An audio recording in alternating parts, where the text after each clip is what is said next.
Assalamualaikum warahmatullahi wabarakatuh. Halo sahabat-sahabat semuanya, balik lagi di channel YouTube Syiar Dalam Gelap. Nah, sekarang aku mau nanya nih, gimana kabarnya sahabat-sahabat di rumah? Semoga kita selalu berada di lindungan Allah Subhanahu wa Ta'ala dan selalu diberikan kesehatan. Oke? Nah, malam hari ini aku Dwi Rahma Ramadanti dan teman saya Ervina Andriani. Nah, sahabat, malam ini kita akan menjawab pertanyaan-pertanyaan yang kemarin sempat dilontarkan sama sahabat ke live streamingnya Ustadz Hakim Bawazir di Syiar Dalam Gelap. Nah, gimana Wi? Lanjut apa gimana nih? Nah, malam hari ini kita juga dibimbing langsung oleh abi kita, yaitu Ustadz Hakim Bawazir. Assalamualaikum Abi. Waalaikumsalam warahmatullahi wabarakatuh. Nih, keponakan-keponakanku yang paling heboh ini. Sehat semua ya? Alhamdulillah Rahma, sehat. Ina. Iya. Terus gimana nih malam ini? Kita mau ngadain apa? Biasa kita bakalan ngadain tanya jawab. Oh iya, kemarin itu kan memang saya mengadakan acara live streaming gitu. Tapi ya karena keterbatasan waktu dan banyaknya pertanyaan di kolom komentar itu, ya banyak yang belum sempat saya jawab gitu. Iya. Jadi ya mudah-mudahan lah malam ini saya bisa jawab semuanya ya. Amin. Sama Rama sama itu Pina. Tapi kalian udah nyiapin semua yang belum saya jawab itu Sudah. kemarin. Udah ya. Aja. Tenang. Oke, Vina, ada nggak yang ini, yang bertanya sama saya itu, coba? Ada banyak banget ini. Banyak. Banyak banget.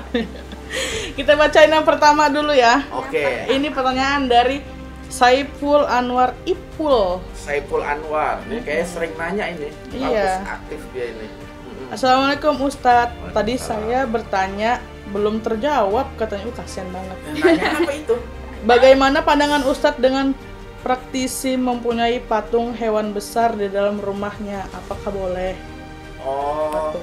seorang praktisi yang mempunyai Patung besar. Patung hewan besar. patung hewan besar Di di dalam dalam rumah. rumahnya. Ini mungkin secara pandangan Islam ya yang saya coba jelaskan. Kalau dalam Islam sendiri, adanya patung di dalam rumah gitu memang menjadi ikhtilat ulama, artinya di situ ada pembicaraan, ada perbedaan pendapat. Ada ulama yang mengharamkan mutlak gitu, adanya patung, apa saja patung ada di dalam rumah kita gitu, karena memang berdasarkan hadis Nabi itu bahwasanya malaikat tidak akan masuk ke dalam rumah yang di dalam rumah itu ada patung. Jadi hadis itu memang umum, nggak menjelaskan patungnya apa gitu loh, mau hewan, mau tumbuhan, mau ya orang, pokok apapun asal namanya patung, malaikat nggak mau masuk. Cuman memang ada juga pendapat ulama lain yang memakruhkan gitu. Istilahnya derajatnya itu, pelarangan itu belum sampai tingkat pengharaman gitu. Jadi memang ulama sendiri berbeda pendapat tentang masalah hukum patung itu sendiri. Nah, kalau ditanya secara pribadi saya lebih condong kemana? Nah, itu lain lagi. Ini kan istilahnya saya menimbang-nimbang dari alasan kedua belah pihak gitu. Kalau menurut saya pribadi, saya lebih cenderung kepada pengharaman patung di rumah manakala patung itu menjadi sesembahan umat lain gitu. Berarti kayak ini ya, menduakan Allah gitu. Nah ya, jadi ada patung-patung yang mana patung itu disembah oleh ajaran lain gitu. Misalnya begini, ini misalnya ada satu ajaran, dia itu menyembah kepada Arjuna misalnya, atau menyembah kepada dewa-dewa gitu. Nah, rumah kita ada patung itu yang biasa disembah sama orang lain gitu loh. Iya. Berarti kan kita naruh Tuhannya orang lain yang dianggap Tuhan oleh agama lain atau keyakinan lain. Nah, itu baru derajatnya haram sampai malaikat nggak mau masuk gitu.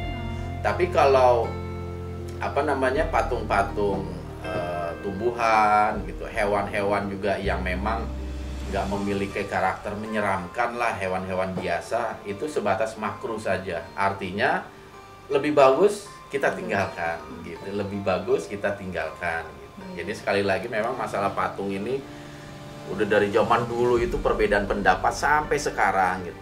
Tapi ya kita harus bisa saling menghargai, karena perbedaan itu juga mereka semua punya dasar, punya dalil yang membuat pemahaman mereka berbeda saja gitu. Cuman kalau ditanyakan kepada diri saya pribadi, saya secara tegas mengatakan kalau di rumah kita ada patung yang menjadi sesembahan orang lain gitu. Misalnya ada penganut keyakinan lain gitu loh, menyembah taruhlah menyembah kambing gitu loh. Nah, di dalam rumah kita ada patung kambing yang biasa disembah sama orang lain. Nah, itu haram. Berarti kita memiliki berhala gitu. Itu haram. Tapi kalau selain itu derajatnya paling makruh saja. Artinya lebih bagus kita tinggalkan. Kita nggak usah meninggalkan hal-hal yang memang menjadi perselisihan para ulama gitu. Jadi begitu Saiful, jawabannya Ful ya, lebih bagus nggak ada patung, hindari ada patung gitu. Ya, siapa lagi ini yang pertanyaan yang kedua dari Uyung Asgar. Uyung. Pak Ustadz, bagaimana dan cara mengobati kesurupan itu? Terima kasih. Gitu ya. Kayak kemarin udah ada yang jawab, ada yang nanya juga. Jadi mengobati kesurupan itu yang paling aman sebenarnya memang teknik pengobatan untuk kesurupan itu banyak sekali tekniknya itu. Cuman memang yang diajarkan oleh Rasulullah SAW yaitu dengan pembacaan ayat suci Al-Quran dan juga doa-doa yang memang Nabi ajarkan atau zikir-zikir gitu yang Nabi ajarkan gitu. Intinya ketika kita mengobati kesurupan jangan sekali-kali kita memakai cara-cara yang di luar Islam gitu. Cara-cara yang kita minta pertolongan kepada selain Allah gitu loh. Jadi ada juga orang yang menggunakan kekuatan benda tertentu gitu loh. Entah dia memakai benda jenis apa gitu loh yang menjadi sandaran dia. Nah, lebih bagus dihindarkan hal-hal seperti itu.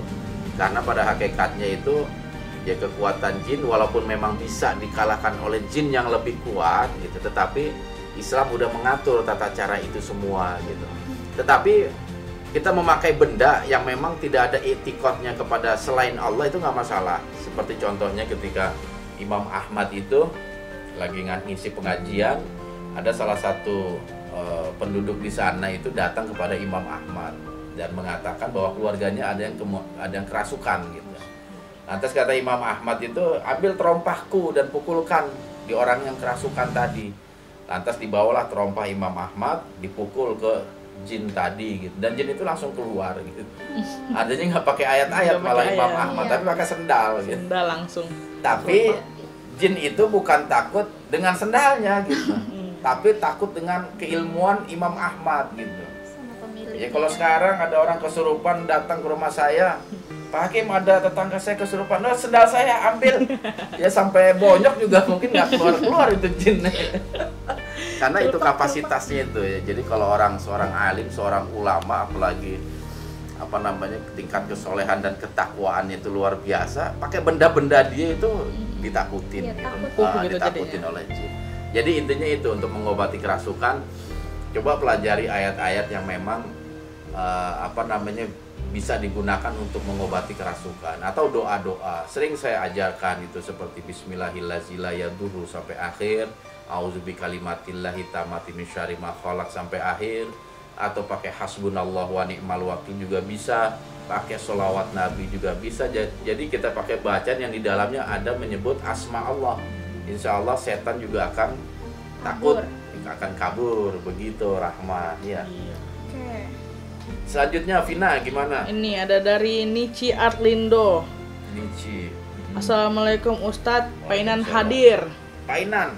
Painan itu apa tuh? Nama tempat. Nama daerah kayaknya ya. Nama daerah ya. Bukan Painan, bukan. Bukan. Painan katanya. Oh, Painan. Oke, Painan. Kayaknya ini selalu menyimak ini Painan ini. Alhamdulillah. Ya simak terus Painan. Mudah-mudahan membawa manfaat ya. Amin. Buat semuanya. Oke. Siapa lagi Rahma? Ini dari Iwan Tison. Assalamualaikum warahmatullahi wabarakatuh. Waalaikumsalam warahmatullahi. Pak Ustadz Hakim Bawazir, sukses selalu. Karawang hadir. Amin. Oke, Karawang. Ikuti terus Karawang ya. Iya. Hebat Karawang. Terus? Ini juga ada dari Noviani Al Inayah. Cakung hadir lagi Pak Ustadz. Cakung. Cakung hadir lagi. Cakung. Ini tetangga ini Cakung. Hai Cakung. Salam dari Lampung. Jauh, Cakung dan Lampung. Oke, terus Ini dari Indra Darmawan. Indra, oke, gimana katanya tuh? Assalamualaikum Ustadz. Waalaikumsalam. Bagaimana tindak lanjut jin yang di Lampung? Apakah sudah 40 hari? Oh iya. Yang masuk Islam itu. Jadi insya Allah besok ini kita baru mau liputan lah di sana itu. Karena memang apa ya saya punya janji pada waktu itu dan insya Allah janji itu saya tepati. Cuman berhasil atau tidaknya wallahu a'lam, kita lihat aja besok gitu. Yang jelas memang nanti insya Allah akan saya tayangkan itu apa yang terjadi di dalam liputan itu, mampu atau tidak saya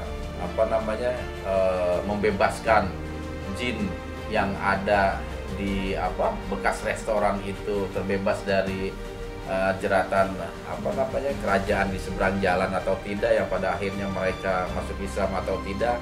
Nanti saksikan terus dan ikuti terus channel saya ya, mudah-mudahan nggak lama lagi akan tayang, nanti segera tayang insya Allah. Doanya ya teman-teman. Ya mudah-mudahan sukses nantinya. Ya. Oke, lanjut. Dari Ika Amanah. Keamanan. Ustadz, saya pernah ketemu orang yang ngaku Habib. Dia menerangkan kalau ada orang hamil lalu kehamilannya hilang, maka bayi yang hilang tadi pindah ke alam lain dan berubah seperti jin. Apa hal demikian ada dalam Islam? Nah ini nih, ada orang mengaku Habib. Tapi tahu nggak Pina, Habib itu apa? Yang mengaku, orang sering mengaku Habib, atau kita memberikan gelar Habib gitu loh. Turunan dari Nabi. Nah ya, jadi ada seseorang mengaku Habib, berarti dia mengaku sebagai keturunan Nabi. Dia mengatakan bahwasanya wanita yang hamil, kehamilannya hilang. Terus Lalu, pindah ke bangsa lain gitu, ke jadi jin. Apakah gitu. dia itu yang hilang itu berubah menjadi jin menurut Islam? Itu jelas. Kalau dalam ilmu kedokteran itu ada disebut dengan apa ya, kalau bahasa kita itu hamil anggur. Jadi hamil terjadi pembuahan itu di luar rahim. Nah itu memang ketika dia di bulan-bulan pertama hamil-hamil muda itu terdeteksi seperti orang hamil.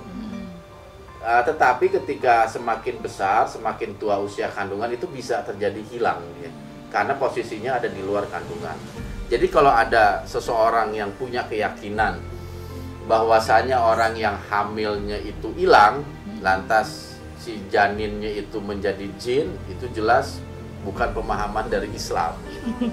Ya walaupun dia mengaku sebagai Habib gitu, keturunan Nabi, kalau memang yang dikatakannya itu nggak sesuai dengan ajaran Islam, tetaplah kita memakai apa yang Nabi ajarkan ke kita. Jadi nggak ada itu istilahnya kehamilan yang hilang lantas dia menjadi makhluk jin gitu. Ya beda lah, manusia jasadnya ini dari tanah tiba-tiba kok berubah dari Api. menjadi api, menjadi jin.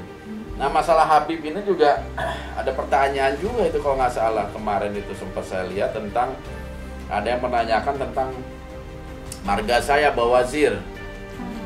Nah, itu ada yang mengatakan ada yang bertanya gitu ke saya, apakah Bawazir itu termasuk Habib juga apa tidak gitu.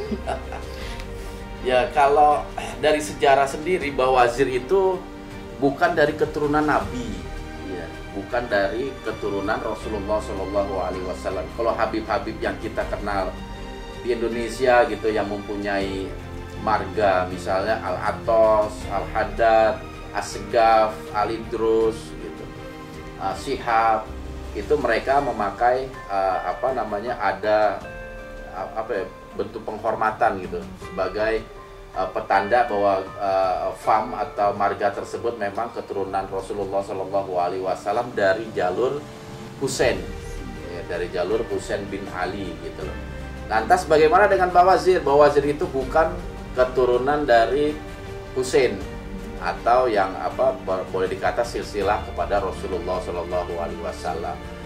Tetapi memang dari beberapa literatur yang saya baca bahwasanya marga Bawazir itu masih dalam lingkup keluarga Rasulullah Shallallahu Alaihi Wasallam, yaitu bertemu atau mata airnya kepada pamannya Nabi yang namanya Abbas bin Abdul Muthalib radhiyallahu anhu. Gitu. Jadi Bawazir itu masih keluarga Rasul lah gitu. Jadi bukan keturunan Nabi tapi masih termasuk golongan Quraisy gitu. Saya pernah mengikuti silsilah saya Bawazir itu, termasuk kalau di Jakarta itu ada namanya Darul Aitam. Darul Aitam itu menyimpan memang marga-marga Arab di dunia semuanya, itu asalnya dari mana itu ada semua itu di situ. Data-datanya itu secara lengkap kalau kita pengen tahu silsilah. Makanya rata-rata itu orang-orang Arab itu harus mengetahui keturunan 7 ke atas gitu. Kayak misalnya saya Hakim bin Abbas bin Salim bin Said bin Muhammad bin Ismail bin Ibrahim. Jadi ada 7 ke atas itu. Kakek saya yang ke-7 tuh saya harus hafal. Iya. Pina hafal? Sampai mana hafalnya Pin? Sampai di atasnya bapak doang. Sampai kakek kebanyakan. Sampai kakeknya doang. Tapi kalau tradisi Arab itu kita harus tahu sampai ke tingkat ke-7. Jadi bapak punya bapak terus sampai 7 ke atas gitu. Biar nanti bisa ketemu gitu loh. Makanya nanti saya akan turunkan ke anak saya juga. Binnya itu kamu harus hafal sampai ini gitu. Jadi kalau ketemu dengan sesama marga Bawazir, kita tinggal nyebut aja anak bin ini, ketemunya di mana nanti itu gitu. Itu bisa ketemu nantinya gitu. Jadi itu sedikit masalah gelar ya, dan ini banyak dipakai oleh orang-orang Yaman gitu. Makanya Bawazir, adanya Asgaf, bin Syihab, itu semua berasal dari Yaman. Al-Atos, Al-Haddad itu dari Yaman semua gitu. Termasuk Bawazir. Bahkan di Yaman sendiri Bawazir itu punya perkampungan sendiri. Kampung Bawazir itu ada di negeri Yaman gitu, di Yaman Selatan gitu. Dan tingkatannya atau penghormatan yang mereka lakukan terhadap bangsa atau golongan Bawazir ini, marga Bawazir, bukan sebagai habib dia, tetapi sebagai masyayikh disebutnya itu. Jadi kalau dalam Arab itu ada 3 suku. Ya, ada 3 suku. Yang pertama itu disebut habaib. Habab ini keturunan Nabi. Yang kedua itu ada golongan yang disebut masyayikh, syekh. Jadi gelar dia itu pakai syekh. Nah, syekh itu bisa dari keturunan Nabi, bisa juga dari keluarga Nabi. Gitu. Itu yang disebut syekh, atau bisa juga dari sahabat-sahabat Nabi, keturunan sahabat-sahabat Nabi. Nah, ada juga maqabil, kabilah-kabilah yang biasanya mereka umat Islam yang tinggal di luar kota Madinah, disebutnya maqabil. Jadi ada tiga golongan lah, tiga disebutnya itu, 3 bentuk penghormatan gitu terhadap sahabat-sahabat Nabi di zaman Rasulullah Shallallahu Alaihi Wasallam gitu. Tapi memang nggak semua bangsa Arab memakai itu, nggak semua bangsa Arab memakai itu. Jadi itulah kurang lebih sekedar info aja, biar biar nggak salah paham dan memang itu istilahnya apa? Ada yang bertanya sih ke saya tentang Bawazir itu marga atau apa ya, itu marga. Bawazir itu marga Arab yang berasal dari Yaman Selatan. Jadi gitu Pin. Dan pertanyaan tadi itu masalah bayi yang hilang dalam kehamilan itu, Islam sendiri tidak menganggap bahwa bayi yang hilang di saat dikandung ibunya itu hilang dan berubah menjadi jin. Itu bukan akidah Islam di situ. Oke. Bagus pertanyaannya. Karena hakikatnya bayi itu suci ya. Iya, bayi itu suci. Apalagi ya belum ada dosa gitu. Dan banyak memang i'tiqad atau cerita-cerita khurafat tentang itu gitu. Bayi yang keguguran, bayi yang hilang dalam kandungan, itu cerita khurafatnya itu banyak sekali gitu. Makanya itu sandaran kita dalam masalah keyakinan seperti itu, apa sih menurut Islam itu paling baik itu seperti itu. Kalau kita mengikuti adat gitu, mengikuti pemahaman kebudayaan gitu, budaya-budaya setempat lah, itu pasti beda. Dan ketika ada perbedaan antara Islam dengan budaya, tentu kita akan mendahulukan agama kita gitu loh. Istilahnya makanya antara kita beragama dan kita beradat itu harus beriringan seperti itu. Jangan sampai adat ini lebih tinggi kedudukannya dari agama kita gitu. Adat yang harus mengikuti agama kita. Karena Islam itu tetap merangkul adat. Dalam ajaran Islam pun banyak adat-adat bangsa Arab yang masuk dalam ajaran Islam. Seperti perkawinan itu adat sebenarnya, tetapi disahkan dalam Islam. Kenapa senyum Pin ngomong perkawinan? Gak apa-apa. Senyum. Ya, jadi itu. Jadi perkawinan itu adat yang diislamkan gitu lah. Yang Islam itu mengatur adat istiadat tentang perkawinan gitu dan lain sebagainya. Banyak ajaran-ajaran Islam itu yang bersumber dari adat gitu. Diperbaikilah oleh Islam gitu. Adat yang baik seperti apa gitu. Ya, kurang lebih seperti itu. Ada lagi? Ini masih orang yang sama. Pak Ustadz, apakah makhluk astral yang masuk dalam tubuh itu bisa terasa secara harfiah? Saya seringkali seolah-olah ubun-ubun terbuka dan terasa ada udara masuk. Lalu kalau saya tepuk-tepuk, saya sendawa. Saya anggap itu nggak normal, tapi belum ke dokter. Jadi emang bisa, ketika jin masuk ke dalam tubuh kita itu kita bisa merasakan gitu. Walaupun memang nggak mutlak gitu loh, nggak semua orang bisa merasakan seperti itu. Ada juga yang halus, yang kita sendiri nggak merasa, tiba-tiba kok di badan kita ada makhluk gitu kan, padahal kita nggak tahu kapan masuknya gitu. Tetapi ada juga yang memang kita bisa merasakan itu, atau terkadang kita merasakan seperti kok tiba-tiba lagi enak jalan misalnya di bawah pohon bambu gitu, kok tiba-tiba pundak kita kok berat ini nih, kayak ngegendong sesuatu, itu patut dicurigai. Kayak bawa bambunya gitu kan. Padahal gak ada bambu. Kayak ngegendong pina gitu. Sebesar langsung jatuh orangnya langsung. Jadi ada perasaan seperti itu. Nah, ketika kita mencurigai ada gejala-gejala seperti itu, jangan lupa untuk baca doa. Gitu. Untuk mohon perlindungan dari Allah, memohon pertolongan Allah gitu. Karena memang makhluk itu kadang itu. Nah, kita bersentuhan dengan makhluk itu bisa kita rasakan gitu, tiba-tiba merinding gitu, atau tiba-tiba itu pundak terasa berat, tiba-tiba kepala pusing gitu. Nah, kalau kita curigai kita terkena sesuatu dari makhluk gaib, ya jangan lupa untuk mohon perlindungan dan pertolongan Allah Subhanahu wa Ta'ala. Jadi tadi itu yang nanya itu bisa terjadi, dan sebaiknya Anda melakukan ruqyah mandiri untuk memastikan makhluk itu masuk ke dalam tubuh Anda, atau memang tidak masuk, hanya gangguan yang sifatnya eksternal. Jadi memang gangguan makhluk itu ada yang bersifat eksternal, ada juga yang bersifat internal. Kalau eksternal seperti itu, kaki kok berat amat gitu, ngelangkah kayak ada yang pegangin gitu, atau pundak terasa berat, tungkuk terasa berat, itu mungkin bisa juga gangguan-gangguan eksternal, makhluknya itu ada di luar. Tapi ada juga gangguan-gangguan internal gitu. Seperti ya, tiba-tiba rasa was-was, khawatir, takut yang berlebihan, kekhawatiran yang berlebihan, itu gangguan-gangguan yang sifatnya internal seperti itu. Berada di dalam deh jadinya. Berada di dalam kalau internal. Nah, internal di dalam. Aus guys, Pak Ustadznya. Lanjut. Gak ada air. Makanya selalu kemana-mana teman setia. Teman setia. Saya lebih sering bersama dia dibanding bersama istri sendiri. Sering ketinggalan juga tapi. Lanjut ini Pak Ustadz, dari Ibnu. Apa tuh? Fikrohnya Ustadz lurus. Fikrohnya lurus. Fikrohnya lurus Ustadz ini ada. Oh, fikroh tahu arti fikroh? Enggak tahu. Ini belum. kali ya, Apa? Ajaran. Bukan, fikroh. Dari kata Fikir. Jadi fikroh itu pemikiran. Pemikirannya lurus kayak gitu. Mungkin itu kali yang dimaksud. Ya, alhamdulillah. Alhamdulillah. Jadi apa? Ya disebut fikroh. Fikroh itu pemikiran. Asal katanya kayak bahasa Indonesia ada fikir kan? Ayo berpikir. Nah, fikir itu sebenarnya asal katanya dari bahasa Arab.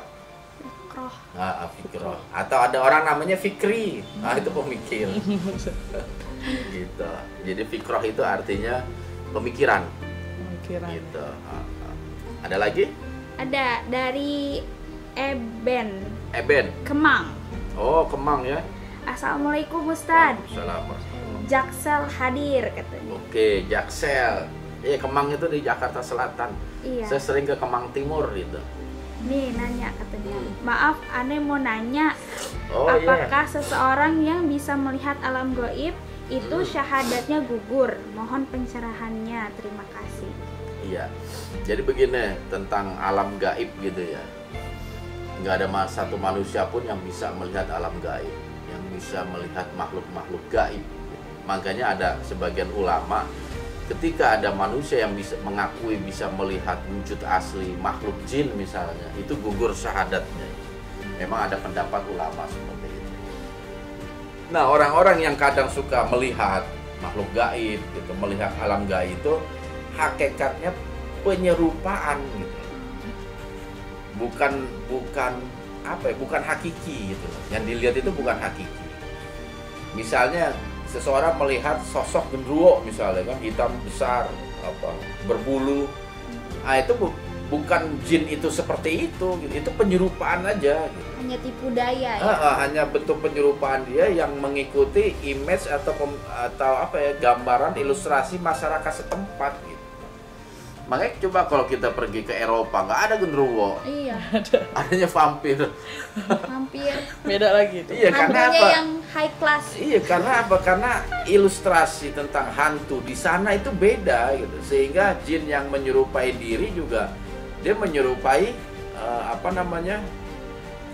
ilustrasi masyarakat setempat. Iya. Jadi kalau misalnya di Eropa itu ada jin yang menyerupai tuyul, wah malah demen mereka itu diajak main yang ada, bukannya takut. Karena lucu hakikatnya Nggak tahu tuyul. dia Iya, kan. kalau itu hantu. Nggak tahu dia, kalau di sini kan nakutin. Iya, seperti itu. Nah, itu seperti itu. Jadi tiap daerah itu penyerupaan makhluk juga beda-beda. Tiap negara itu beda-beda gitu. Dan kalau orang mengaku saya betul-betul bisa melihat makhluk jin misalnya, secara wujud hakiki, kalau dia muslim bisa batal syahadatnya. Karena apa? Karena menyalahi Al-Quran. Karena Al-Quran sendiri mengatakan tidak ada yang bisa melihat jin gitu. Hanya Nabi sendiri yang bisa, yang diperbolehkan atau yang diizinkan melihat makhluk jin, bahkan berdakwah. Untuk jin. Ada jin-jin yang memang datang kepada Rasulullah Shallallahu Alaihi Wasallam untuk belajar Islam. Makanya di Mekah itu ada masjid jin, Masjid Al-Jin. Nah disitulah tempat jin, para jin masuk Islam, gitu. Diislamkan oleh Rasul. Yang pada akhirnya jin-jin itu menyebarkan keislaman kepada bangsanya, gitu. Kayak surat Al-Jin itu ya. Nah, termasuk surah Al-Jin itu yang sedikit banyaknya menceritakan tentang karakteristik jin lah. Ada yang muslim, ada yang kafir, bahwasanya mereka menempuh jalan yang berbeda-beda. Jadi agama jin sendiri memang mengikuti manusia. Yang Yahudi banyak jin. Apalagi yang ateis, yang nggak percaya dengan adanya Tuhan juga ada. Iya. Yang beragama Syiah juga banyak, Rafidhah itu banyak, jin-jin yang beraliran Rafidhah. Yang tasawuf juga banyak, yang aliran tarekat juga banyak. Jadi jin itu mengikuti manusia. Gitu. Jadi saya punya pengalaman beberapa ketemu karakter jin seperti itu. Ada yang beragama Nasrani, ada yang nggak percaya Tuhan, bahkan sama Allah aja dia nggak tahu. Gitu. Jadi begitulah karakteristik jin gitu. Makanya ada Allah bikin surah tersendiri gitu di Al-Quran, ada surah jin. Nah itu bisa kita pelajari lah sedikit banyaknya tentang jin di sana. Jadi kalau ada orang yang mengatakan bahwa saya bisa melihat jin dalam bentuk asli, nah itu bisa menjadi kufur, dia bisa menjadi batal syahadatnya. Jadi manusia itu termasuk saya sendiri kadang melihat jin hanya bentuk penyerupaan. Dia bisa menyerupai apa saja gitu. Yang kadang kita sendiri nggak terpikirkan gitu. Seperti ada pertanyaan juga itu bahwasanya dia melihat, jadi seorang istri gitu, dia cerita ke saya, dia berkomentar sekaligus bertanya kepada saya, dia melihat suaminya itu datang dengan mengendarai motor. Dilihat tuh suaminya datang gitu, ada motor masuk ke halaman. Habis itu ya udah dia biasa ke dalam, dibukain pintu dan lain sebagainya. Cuma si suami ini karakternya memang beda gitu. Nggak Nggak sama kayak persis biasanya sama gitu ya. Dan ternyata suaminya masih di kantor. Pas dicari tahu itu ternyata suaminya masih di kantor. Nah, kok bisa sih jin menyerupai suami manusia? Mungkin itu wajar ya. Kalau menyerupai Pina, ada jin menyerupai Pina, wajar itu. Ya kan? Menyerupai saya wajar gitu. Yang mungkin nggak kita terpikirkan adalah kok bawa motor gitu. Iya, motornya itu. Pas dilihat motornya tuh nggak ada. Berarti itu Hanya- butuh energi gede kan? Itu kan luar biasa kemampuan mereka itu bisa mengilustrasikan atau pandangan kita Kayak motor gitu. motor itu luar biasa itu. Itu motornya motor jin yang menyerupai motor apa motor beneran ya itu kira-kira? Ya jelas motor bohongan. Seperti ini salah satu pengalaman juga. Pengalaman saya waktu saya ke Singapura itu ada kawan di Singapura bercerita ke saya gitu. Jadi dia memang senang apa namanya? Kalau kita istilahnya apa ya? Senang bukan penelusuran ya. Masuk ke tempat-tempat angker lah. Iya. Jadi di daerah Singapura itu ada dia pernah datang kalau nggak salah ke dalam satu rumah gitu. Jadi dia ngelihat ada rumah angker karena lama nggak kepakai. Nah dia ini berempat waktu itu atau berlima saya lupa. Jadi sebelum masuk ke sana itu mereka diskusi di depan rumah. Jadi di depan rumah itu ada semacam kalau kita itu kayak gubuk gitu, cuman Amben gitu ya. cuman apa ya? Cuman kayak yang kayak di sawah-sawah itu loh. Apa sih namanya? Gubuk itu. Gubuk cuman semuanya bolong gitu. Cuman buat duduk-duduk doang. Nah, apa sih namanya? Duduk. Itu kayak di rumah apa? Gazebo. Gazebo, model gitu, di depan rumah ada gazebo. Jadi ada temennya yang nggak setuju, udah nggak usah lah, takut ini serem rumah ini. Akhirnya dia duduk di gazebo di depan rumah yang terbuat dari bambu waktu itu, kalau nggak salah kayu-kayu. Udah ngobrol di situ. Akhirnya karena diputuskan pokok nggak ada yang boleh nggak ikut, harus masuk ke dalam semua gitu loh. Oke lah ke dalam. Akhirnya setuju gitu ke dalam semua. Memang serem di dalamnya itu, tapi memang nggak ada apa namanya, nggak ada gangguan lah ibaratnya. Cuman memang rumah serem. Pas begitu dia keluar, turun tangga gitu, semuanya itu berdiri kaku, kaget semua. Kenapa? Hah? Kenapa itu? Karena gazebonya itu nggak ada. Hilang. Nah setelah dia sadar, tadi kita duduk di sini kata dia. Sekarang mana gazebonya? Jadi nggak ada tanda-tanda kalau itu ada bekas bangunan. Sejak itulah mereka lari sekejang-kejangnya. Keren banget. Jadi begitu turun dari tangga, karena di rumah zaman dulu rumah kayu gitu, semuanya kaget semua dan hening apa, diam semua terkesima, Mikir saling mikir. Tadi kan ada gazebo di sini, Iya. kok sekarang nggak ada? Padahal ya kalau dihitung menit paling 5-10 menit lah gitu. Dan nggak ada bekas-bekas dipindahin atau gimana. Itu juga karena gazebonya juga lama gitu. Ah di situ mereka lari semua. Gitu. Jadi nah itu apa gitu loh, bisa hilang gitu. Nah itulah apa namanya, satu misteri yang belum terpecahkan gitu. Tapi ya intinya makhluk jin itu bisa menyerupai apa aja sesuai dengan kemampuan masing-masing jin itu sendiri. Karena jin itu memiliki kemampuan yang berbeda-beda antara satu dengan yang lain. Nggak sama semua, beda-beda kemampuan punya mereka. ilmu ini ya. Ya masing-masing. kekuatannya, keilmuannya itu beda-beda. Karena jin juga sama kayak manusia, mereka harus belajar. Jadi untuk mencapai tingkat tertentu mereka harus belajar, harus mempelajari, bahkan mempelajari sihir-sihir juga jin gitu.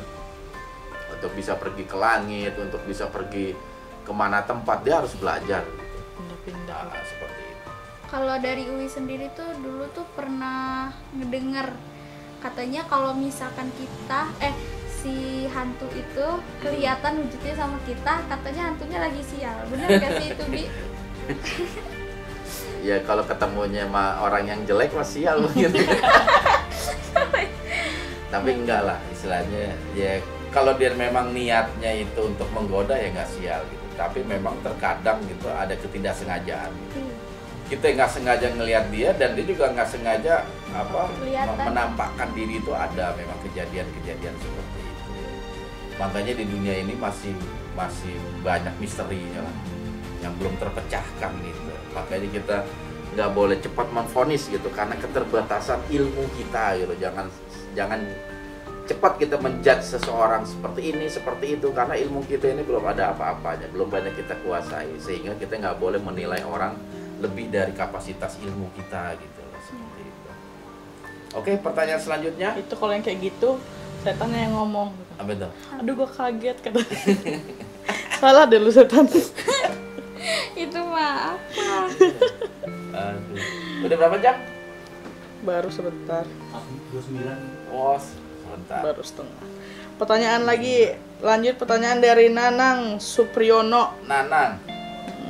Halo. Saya kagum atas ilmu yang diberikan Allah sama Pak Ustadz. Masya Allah. Dari Nanang di Sidoarjo, Jatim. Hai Sidoarjo, Sidoarjo mana? Jawa Timur.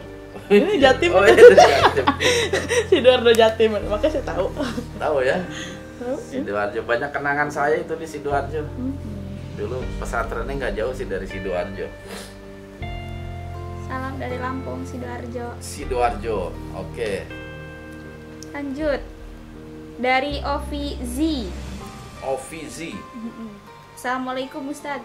Waalaikumsalam. Ini sering ini Ovi kayaknya. Udah gitu doang. Gitu doang. Assalamualaikum. Alhamdulillah. Iya. Mendoakan Waalaikumsalam. itu berarti mendoakan keselamatan buat saya. Alhamdulillah. Waalaikumsalam.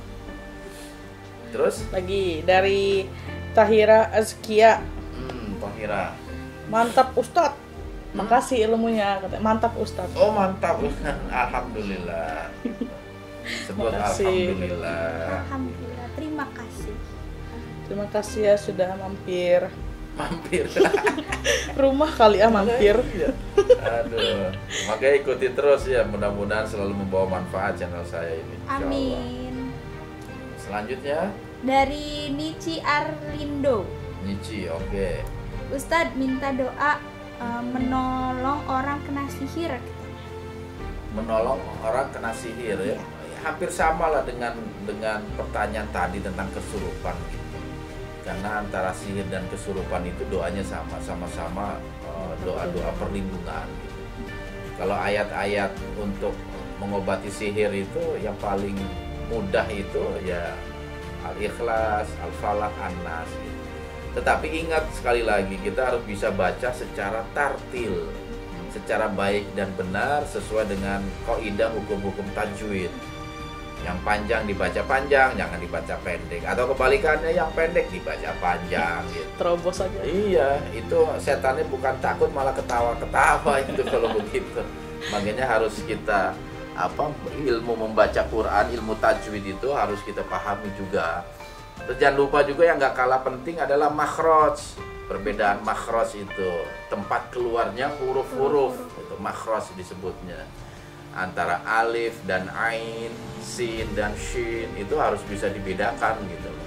Jangan disapu bersih. Sebab akan berpengaruh kepada arti. Seperti alim dengan alim itu beda. Kalau alim itu artinya yang maha mengetahui, kalau alim pedih. Azabun alim, azab yang pedih. Kalau azabun alim kita pakai ain, azab yang maha mengetahui, nggak nyambung. Iya. Di surah Al-Baqarah kan ada itu yang sering kadang orang banyak salah itu gitu. Azabun alim, alif dia itu bukan ain. Kalau dibaca karena depannya ain ya, azabun alim. Wah, azab yang maha mengetahui. Nggak masuk gitu dan salah benar gitu. Makanya itu yang harus diperhatikan ya kalau kita ingin mempelajari ilmu-ilmu pengobatan gitu dengan pembacaan ayat suci Al-Qur'an, yang kita harus perhatikan adalah ilmu-ilmu tajwidnya. Iya. Panjang pendek, hukum mat, makhraj terutama itu tempat keluarnya huruf harus kita perhatikan betul-betul. Selanjutnya ini dari Ili Rulu. Hah? Ili Rulu. Susah Apa tuh? banget namanya. Pak Ustadz bahas tentang Imam Mahdi, Pak. Waduh. Aduh. Imam Mahdi itu mungkin kalau dibahas bisa berjam-jam. Panjang ya. Panjang sejarah Imam Mahdi. Yang jelas Mahdi itu artinya yang diberi petunjuk gitu, yang insya Allah akan akan hadir di akhir zaman nanti. Ya, tunggu aja nanti kehadirannya. Jadi Ya, pemimpin. jadi pemimpin umat Islam. Jadi hadis tentang Imam Mahdi itu luar biasa banyaknya. Mungkin derajatnya udah setingkat mutawatir itu. Udah banyak bener. Artinya kehadiran Imam Mahdi itu udah nggak disangkal lagi. Pasti Imam Mahdi itu akan Allah kirim ke dunia ini. Sebagaimana nanti Nabi Allah Isa bin Maryam itu Allah akan turunkan lagi ke bumi itu. Tinggal tunggu waktu. Tapi boleh nanti kapan-kapan. Tapi sebenarnya sih kalau saya bercerita tentang Imam Mahdi bukan lingkup saya ya, walaupun memang saya paham gitu. Tetapi lebih bagus lagi Anda mencari literatur kepada ustadz-ustadz yang memang mereka bidangnya itu bidang akhir zaman gitu. Iya, di bidang akhir zaman gitu. Karena memang ya apa ya, nggak mungkin semua persoalan agama saya bisa jawab juga. Karena saya juga memiliki keterbatasan dan ada yang bukan koridor saya lah kalau saya menjelaskan tentang Imam Mahdi, menjelaskan tentang Ya'juj Ma'juj gitu. Tentang Dajjal gitu. Tapi kalau dalam pengajian saya, insya Allah saya akan jelaskan. Tapi kalau untuk khalayak umum itu, saya menghormati para asatidz semua yang lebih senior dari saya, yang ilmunya lebih mumpuni, ya bersandarlah kepada mereka. Oke, selanjutnya dari Nanang Supriyono. Loh, yang tadi Nanang. Iya lagi. Assalamualaikum. Selamat buat Pak Ustadz Hakim. Saya tonton terus acaranya dari beberapa tahun lalu. Terima kasih. Oh, dari beberapa tahun. Padahal channelnya belum ada setahun. Paling berapa bulan channelnya. Tapi memang pertama kali channel ini ada itu kalau nggak salah sekitar 2 tahun yang lalu. Cuman vakum, cuman ada 2 video doang. Cuman ini dia karena banyak masukan dari ya apa namanya sahabat-sahabat semua gitu untuk saya eksis lagi, apa memberikan pencerahan lagi gitu. Jadi ya mudah-mudahan membawa manfaat. Akhirnya saya coba hidupkan lagi channel ini. Ya itu saya berharap ini bisa membawa kebaikan buat semuanya. Gitu. Amin. Ya. Mohon doanya buat semuanya. Amin, insya Allah. Lanjut. Ini ada dari Sunani. Assalamualaikum Pak Ustadz. Waalaikumsalam. Kaltim hadir. Oh, Kaltim. Jauh banget. Kalimantan Hebat. Timur. Halo. Hai Kaltim. Kaltim tuh mana itu kotanya? Kalimantan Timur. Nggak Iya, tahu kotanya. Ada. Makassar. Kaltim Makassar. Sotoy banget. Kaltim itu kalau Makassar Sulawesi, Sulawesi. Selatan. Astagfirullah. Kaltim itu kalau nggak salah Samarinda. Iya. Kalau nggak salah. Iya. Nggak salah juga. Pokoknya Samarinda di Kalimantan aja. Maksa sih. Yang benar nggak sih? Enggak. Kalimantan Timur itu Samarinda kalau nggak salah sih. Pelajaran SD itu. Iya. Saya Maaf bukan ya anak Kaltim IPS. lupa. Mudah-mudahan sih benar. Iya mudah-mudahan ya Kaltim. Tapi yang jelas yang pasti salah Kaltim itu Makassar. Itu udah pasti masalah salah. banget. Jauh banget harus nyebrang dulu. Lah, iya lah. Beda Temennya pulau. pada banyak orang Bugis. Please gitu. ini mah jangan malu-malu. Maaf ya salah dikit. Salah banyak itu. Udah beda pulau. Udah Yang dicurigai penting, nih naik masih kelasnya. Indonesia. Naik kelasnya udah dicurigai nih Kaltim enggak tahu. Iya no. Harus saya terapkan Terus lagi. lanjut. Gue senakal. Lanjut nih dari Muhammad Ridho. Muhammad Rida. Ridho. Oke. Numpang tanya Abah Ustadz, apakah Bawazir? Oh ini udah ya. Apakah Bawazir Bawazir? itu termasuk PAM dari para Habib atau Arab biasa? Oh iya, tadi Tuh, udah saya udah. jawab ya. Kalau Bawazir itu apa namanya di bawah dari Habaib gitu. Dia derajatnya masyayikh gitu, masyayikh. Oke. Lanjut. Ini ada dari Putro Kakah. Putro Kakak. Assalamualaikum. Kalteng hadir Pak Hakim. Alhamdulillah. Tetangganya Oke. Kaltim ini. Kalteng. Kalteng itu mana? Sebelahan. Kalteng itu mana? Kalimantan Tengah kali ya. Iya. Iya. Apa ibu Tetangganya kotanya? Kalimantan Timur kan. Ibu kotanya apa? Nggak tahu. Hah? Nggak tahu saya. Buat yang di Kalteng, jangan lupa kasih tahu ya ibu kotanya Ayo. apa. Kalteng apa? Ayo Tangan saya dia. nggak tahu. Hah? Kalteng itu Palangkaraya. Palangkaraya. Palangkaraya. Iya tadi saya mau jawab itu. Tapi bukan. Bukan juga salah. Udah itu. Pontianak. Pontianak. Searching. Kalau Palangkaraya mana tuh? Nggak tahu tuh ya. Sulawesi. Tadi salah juga. Ada pertanyaan di kelasnya. Wah, ini ketularan. Berarti semuanya tolong tulis di komentar bawah ya. Bener ya. Iya, bener. Ya. Kalau Kaltim apa Kaltim tadi? Iya kan? Bener tadi yang Samarinda, Kan yang tadi sebelum Pontianak. Bukan. Ribut. Kalimantan Timur. Apa itu? Samarinda. Samarinda. Tadi udah diomongin. Ngulang-ngulang Betul ya, aja Kaltim, lu. Samarinda, Kalteng, Palangkaraya. Palangkaraya. Oh, wajar naik kelas terus. Lah iya. Udah deh, kita diam aja. Salah ya. Pelajaran SD masih inget juga ya, 30 tahun yang lalu. Udah lupa Saya saya. udah lupa. Maaf ya guru SD. Ayo lanjut. Lanjut, Wi. Lanjut, topik 97 Kak. Iya, topik. Bogor selalu hadir, Pak Ustadz. Alhamdulillah Bogor, tempat kelahiran saya itu di Bogor. Hai Bogor. Alhamdulillah sekarang channel Pak Ustadz udah rame strip kuningnya. Alhamdulillah. Senang saya lihatnya, mudah-mudahan channelnya selalu memberikan ilmu buat saya dan semuanya. Amin. ya Strip Rabbal kuning itu apa itu? Iklan. alamin. Oh, iklan. Alhamdulillah. Udah ada iklan ya? Udah alhamdulillah.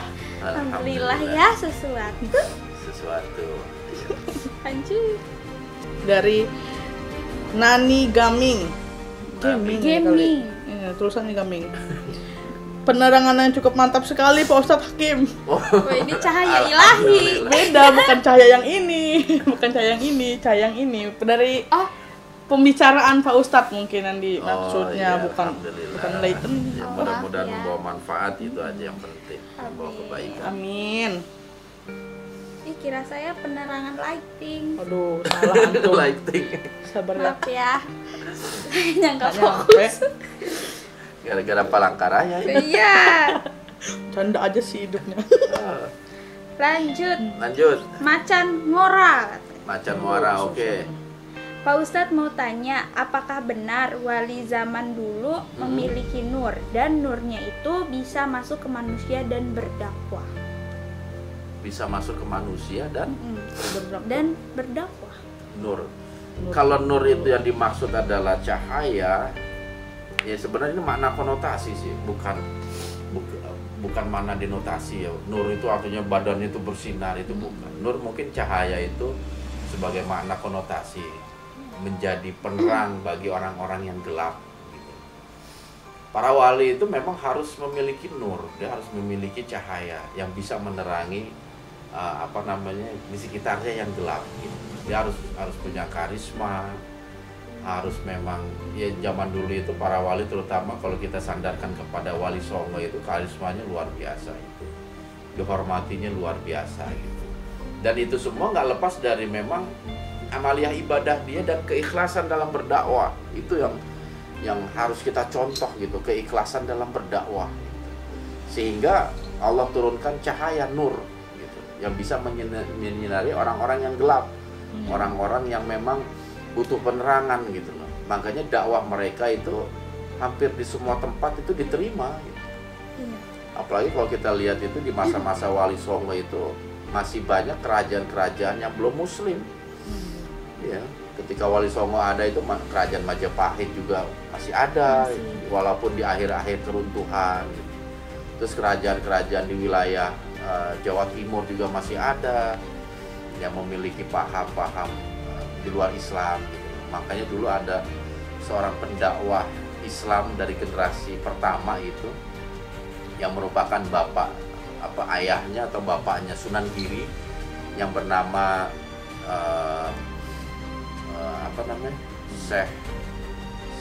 Syekh Maulana Ishak. Itu kan di Blambangan, itu kan yang mengislamkan kerajaan Blambangan kalau nggak salah, itu Syekh Maulana Ishak. Mereka itu punya nur. Cuman makna nur di sini bukan makna denotasi, bukan badannya itu cahaya semua, bukan. Konotasi ya, artinya mempunyai cahaya, artinya dia memang.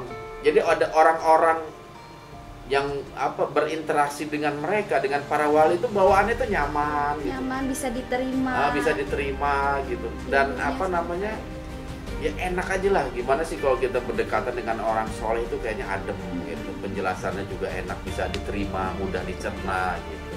Nah para wali zaman dulu itu seperti itu, dan itu yang harus kita contoh oleh para ulama atau para ustadz apa di masa yang sekarang ini, itu bagaimana kita bisa memberikan pencerahan lah kepada masyarakat awam gitu, masyarakat yang beragama Islam tapi pemahaman Islamnya itu masih dangkal, masih sedikit. Itu perlu kita motivasi, kita perlu dakwah mereka. Dan ya kita memiliki tugas masing-masing lah. Yang paham hadis, dakwahlah dengan hadisnya gitu. Yang paham fikih, dakwahlah dengan fikihnya gitu. Yang paham yang tentang tafsir, dakwahkanlah mereka dengan tafsirnya gitu. Karena kita punya bidang yang berbeda-beda gitu. Seperti itu. Lanjut. Nih, Oke. ada lagi dari Ken Effendi. Assalamualaikum Ustadz. Waalaikumsalam.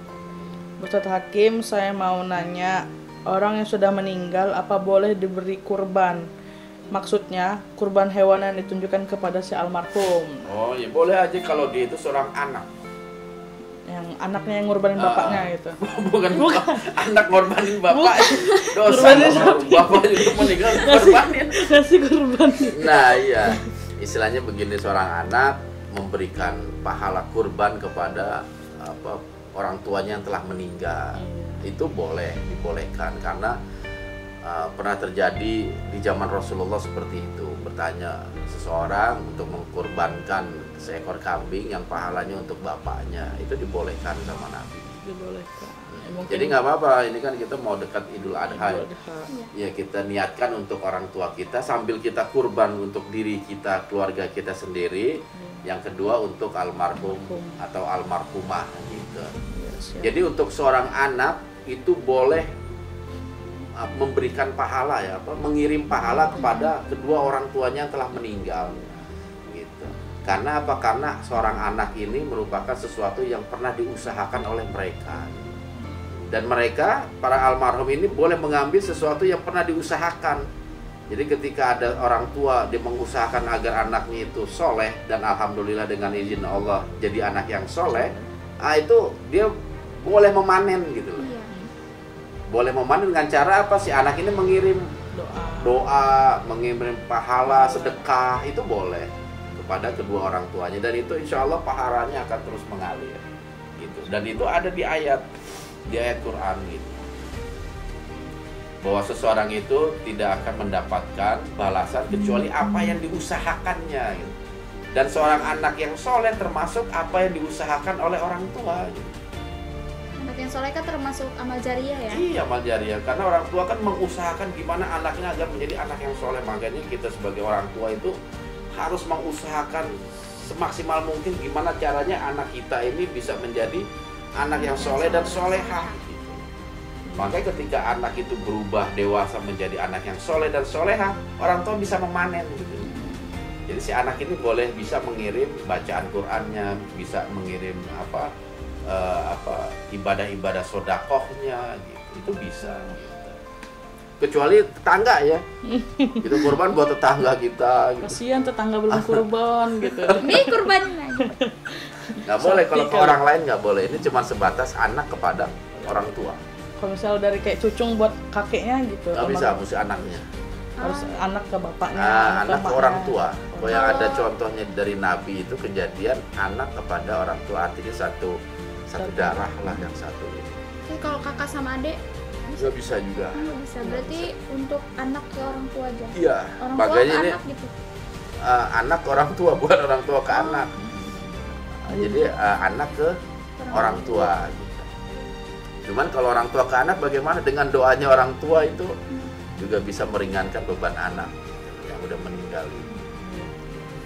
Jadi begitu Vina ya, masalah seperti ini, masalah kurban itu. Jadi boleh seorang anak berkurban untuk Almarhum ayahnya. ayah atau ibunya seperti itu. Almarhum.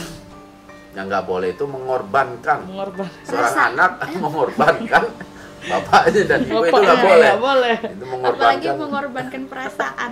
Iya, tahu. doraka itu, Oh, doraka. bukan. Heeh.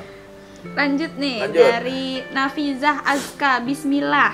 Oh, alhamdulillah. Semoga sehat selalu Ustadz Hakim Amin Bawazir. ya Rob, amin. Terima kasih. Oke. Ini juga dari Ibnu. Ibnu. Ustadz Hakim Bawazir, barakallah. Ternyata. Wah, barakallahu alaik. Mudah-mudahan Ibnu juga diberikan keberkahan oleh Allah dalam hidup Amin. di dunia wal akhirah. Amin. Lanjut Mm. dari Firman Safari. Assalamualaikum Pak Ustadz. Waalaikumsalam warahmatullahi Singkawang Kalimantan Oh, Barat Singkawang. hadir. Tuh kan, Oke, udah ini mah kita nggak usah nanya ibu kotanya lagi. Udah kasih tahu, alhamdulillah. Terima kasih. Apa? Kalimantan Barat. Singkawang. Ibu kotanya bukan Singkawang. Singkawang Kalimantan Barat. Iya, tapi bukan ibu kota. Itu salah satu kota di Kalimantan Kayak Barat. Lampung ada Kalianda gitu kali. Kalimantan Barat apaan? Itu tadi. Bukan, itu Mawi kayak Lampung Selatan gitu. Enggak, yang tadi kata Ian. Singkawang. Apa tuh? Singkawang. Kalimantan Bukan. Barat belum. Oh, belum ya? Heeh. Kalimantan Tengah sama Timur doang tadi. Enggak tahu, Wi. Kalimantan Barat itu kalau nggak salah Balikayu. Yang tadi Balikpapan.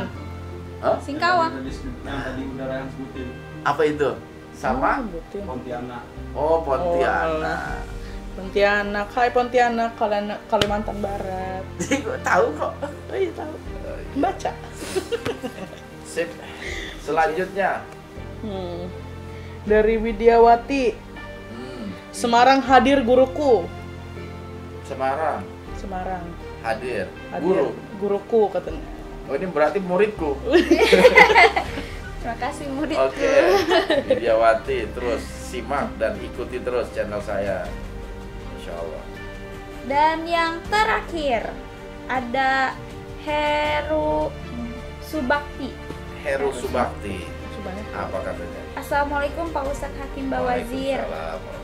Jagakarsa Jakarta Selatan Selatan. hadir. Oke, jaga karsa. Sehat terus, panjang umur buat Pak Amin. Ustadz Hakim Bawazir, Amin, ya Allah. serta selalu berada di lindungan Allah Subhanahu wa Ta'ala. Amin. Amin wa iyyakum. Ya. Mohon pencerahannya dan arahannya Pak Ustadz. Bagaimana cara ingin mendalami ilmu Islam melalui Pak Ustadz sebagai guru? Oh, gitu. Ya bisa secara apa ya, pribadi bisa dengan tanya jawab. Kalau ada hal-hal yang perlu ditanyakan ya langsung aja komentar ini, atau apa namanya ya, kalau pengajian rutin saya memang nggak rutin, jadi makanya disebut pengajian rutin nih, karena nggak rutin juga ketika saya ada aja di Jakarta ini, kadang di Jakarta, kadang di daerah mana, Pasar Rumput, kadang juga di Depok gitu. Tapi insya Allah lah, mudah-mudahan tayangan-tayangan channel saya ini ada berisi apa, pencerahan-pencerahan lah gitu. Atau ya baca komentar-komentar yang ada yang kadang apa suka bertanya tentang agama gitu. Dan yang terpenting adalah coba belajar dengan ustaz setempat yang ada di sekitar lingkungan Anda gitu. Karena walaupun bagaimana mereka yang memiliki tanggung jawab dan Anda memiliki kewajiban gitu loh untuk belajar kepada ustaz-ustaz terdekat dulu. Iya. Kalau ustadz yang jauh kayak saya begini hanya pelengkap aja gitu, dijadikan sebagai pelengkap gitu ya. Iya. Nah itu Sudah. tadi udah pertanyaan terakhir tadi. Terakhir ya, alhamdulillah acara ini bisa berjalan dengan lancar. Mudah-mudahan Allah selalu memberikan kesehatan kepada kita, Amin. perlindungan dan pertolongannya ya. Dan saya ucapkan terima kasih banyak kepada Dwi Rahma dan juga kembarannya Ervina. Terima kasih juga Pak Ustadz. Terima kasih Semoga kembali. ngebantu terus ini ya, jangan bosan ngebantu saya terus insya Allah ya. Amin. Oke, kita ketemu lagi. Coba ditutup Rahma, silakan. Oke sahabat-sahabat Syiar Dalam Gelap, terima kasih sekali nih udah mau nonton tayangan kita malam hari ini. Semoga ilmu yang udah Abi kita berikan bermanfaat bagi kita semua. Dan buat kalian jangan lupa jaga kesehatan di pandemi saat ini. Semoga kita sehat selalu. Oh ya, ada kabar-kabar Nggak ada? Nggak ada, udah kita. Oke. Kita tutup dengan wassalamualaikum warahmatullahi wabarakatuh. Dadah.